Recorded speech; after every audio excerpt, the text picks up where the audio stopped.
ഈ തേങ്ങ ഒന്ന് ചെലവ് കൊണ്ടാന്ന്. ഞാൻ ഈ കുടുംബത്തിന്റെ സാധനാണ്. എനിക്ക് തേങ്ങാതികളല്ല പണി. മോനെ നീ എങ്ങനെ ചെലവ് കൊണ്ടുവരാ? അമ്മേ ഞാനിപ്പോ ഡിഗ്രി കഴിഞ്ഞു. I M educated boy. പണ്ടത്തെ ഒരു 3ാം ക്ലാസ്സോ 5ാം ക്ലാസ്സോ ഒന്നല്ല. ഞാനെങ്കിൽ കേട്ടതിന്റെ അഭിമാനത്തിന്റെ പ്രശ്നം. സ്വന്തം കൊണ്ട് ചെയ്തോളി. തേങ്ങ ചെലവാൻ പറഞ്ഞ അഭിമാന പ്രശ്നമാണ് അത്ര.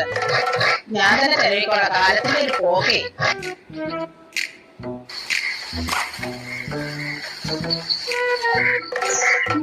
രണ്ടും കൂടി എന്താ പരിപാടി കാണുന്നത്? എന്നെ കളിക്കാൻ പറ്റും. ചോറും കൂട്ടാനും വെക്കുന്നതിൽ വന്നിട്ട് എല്ലാം നാശാക്കാണ്.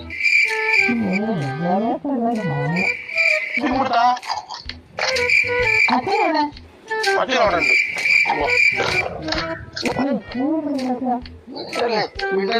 ഞങ്ങൾ ഒളിച്ചു കളിക്കാൻ കുറച്ചും കൂടി വലിയ വരം കിട്ടിയില്ലേ കൊടുക്കാതാ?